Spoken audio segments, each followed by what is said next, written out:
O livro dos gigantes. Os manuscritos das cavernas de Qumran.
Há mais de 60 anos atrás, escavações nas cavernas de Qumran revelaram 1000 pergaminhos antigos que ofereciam vislumbres importantes no passado da humanidade. Os arqueólogos ficaram perplexos ao encontrar um texto em comum entre estes, um pergaminho que oferecia pistas sobre o desaparecimento dos Nephilims. Ele é chamado de O Livro dos Gigantes. A Bíblia faz várias referências aos Nephilims, e a maioria delas pode ser encontrada no livro de Gênesis. Porém, uma maior parte das informações relativas a estes gigantes estão contidas no livro apócrifo de Enoque. Este antigo trabalho religioso judaico é atribuído ao bisavô de Noé, embora alguns estudiosos datem parte deles em torno de 300 a.C. Enoque é um personagem no mínimo intrigante. O livro de Gênesis nos diz que ele viveu na Terra por 365 anos, antes de ser levado por Deus. Ele andou com Deus e não foi mais visto na Terra, porque Deus o levou para si.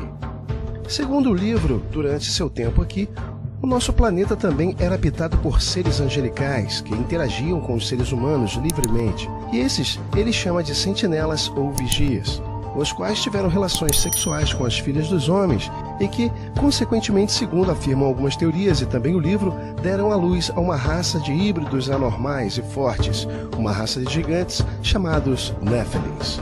A origem da palavra Nephilim não é totalmente compreendida, mas estudiosos propuseram várias etimologias como aqueles que caíram do céu, os caídos, apóstatas ou, independentemente de seu nome, os Nephilims sempre foram sinônimos de gigantes, portanto, a atribuição deste nome está sempre relacionada aos gigantes. Lembrando, é claro, que Zacarias Sitchin, um dos maiores conhecedores da língua suméria e hebraica de nosso tempo, deixou em evidência que o termo Nephil está mais associado ao significado de aqueles que caíram, sendo uma referência clara aos vigilantes ou anjos caídos.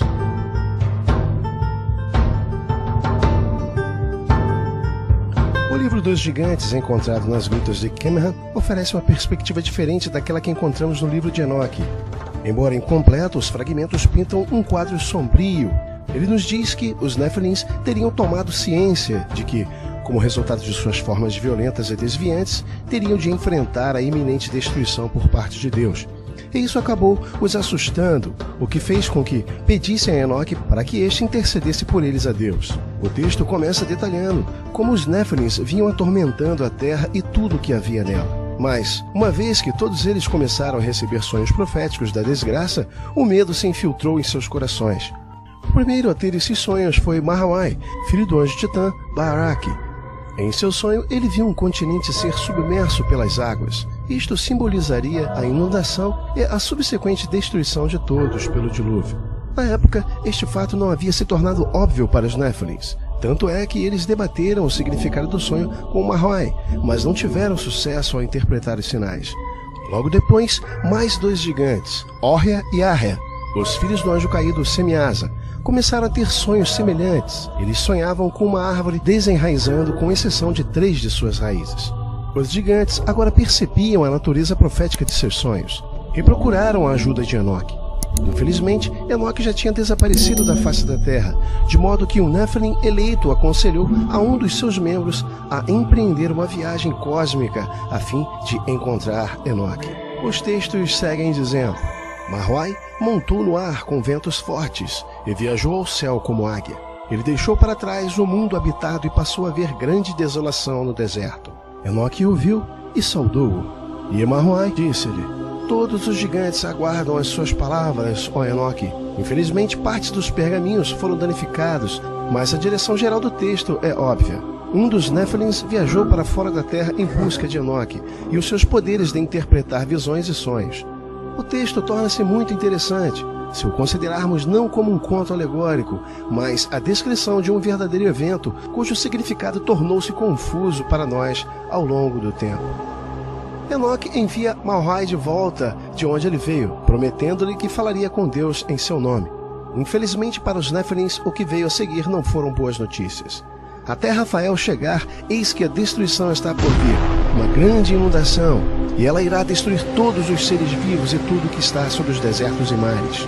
Se eles suplicaram a Deus para mudar de ideia ou não, o texto não pode dizer, pois ele está fragmentado. E não obstante a isso, mostra claramente sua ausência na Terra, mais uma vez dando a conotação de um dilúvio global, como descrito em várias culturas.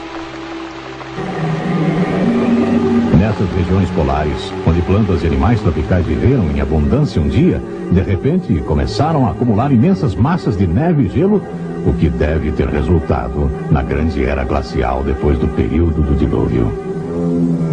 Mas as águas do dilúvio não vieram só de cima. Até ainda mais espetacular, reservatórios de água subterrâneos cuspiram água para fora. Romperam-se todas as fontes do grande abismo. As bacias dos oceanos subiram.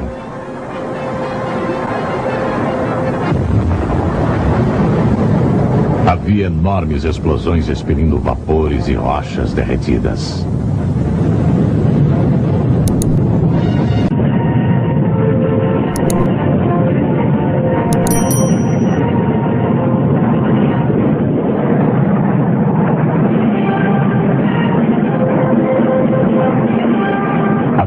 Continuaram a subir até 6 semanas mais tarde, onde o dilúvio alcançou o ponto máximo, com profundidade de cobrir as montanhas, que manteve-se assim por 110 dias, até que as águas haviam destruído todos os seres viventes dos continentes, exceto os que estavam na arca e receberam um cuidado amoroso e especial de Deus. A fase final do episódio do dilúvio inicia-se em Gênesis, capítulo 8, onde lemos que Deus fez soprar um vento sobre a terra e baixaram as águas.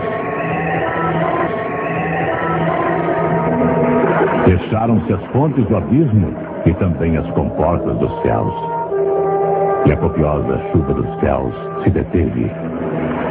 As águas iam escoando continuamente por sobre a terra. A formação das bacias oceânicas está entre as questões mais intrigantes para os geólogos.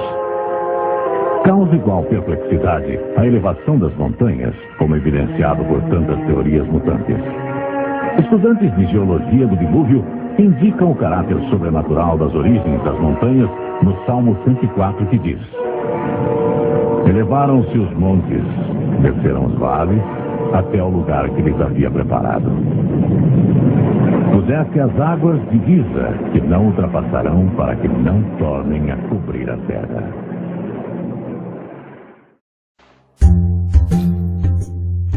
Na primavera de 1947, um pastor árabe deixou cair um objeto acidentalmente por uma fenda próximo das ruínas de Qumran. Ao descer para recuperar o artefato, o pastor ficou surpreso ao perceber que haviam 20 vasos naquela câmara. Ao cair em cima, a arma quebrou um dos vasos. Ele notou que dentro havia uma bolsa de couro revestido como uma espécie de pinche, e dentro haviam vários pergaminhos. Foram descobertas várias câmaras iguais àquela, todas contendo vasos com rolos de pergaminhos. Os rolos continham vários livros de escrituras muito bem conservadas. Os textos estavam em hebraico antigo desconhecido, que foram posteriormente traduzidos por um perito do dialeto contido nos pergaminhos. Grande parte dos manuscritos tratava a respeito de uma sociedade judaica até então desconhecida, os essênios.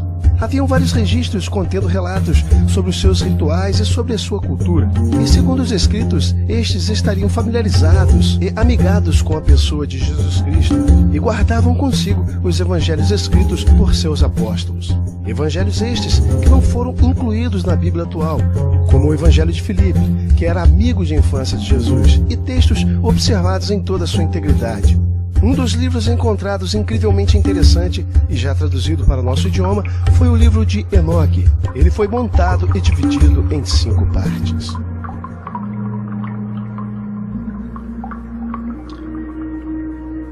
E aconteceu depois que os filhos dos homens se multiplicaram naqueles dias, nasceram-lhe filhas elegantes e belas. E quando os anjos, os filhos dos céus, viram-nas, enamoraram-se delas, dizendo uns para os outros: Vinde, selecionemos para nós mesmos esposas da progênie dos homens, e geremos filhos. Então seu líder, Samiasa, disse-lhes: Eu temo que talvez possais dispor-vos na realização deste empreendimento, e que só eu sofrerei por tal grave crime. Mas eles responderam-lhe e disseram: Nós todos juramos que não mudaremos nossa intenção, mas a executaremos neste empreendimento projetado. E assim amarraram-se por mútuo juramento. Então eles juraram todos juntos e se uniram por mútuo juramento, e todo o seu número era de 200, os quais descendiam de Ardes, que era o topo do monte Armon, nos dias de Jared. Portanto, aquele monte foi chamado Armon, porque eles tinham jurado sobre ele.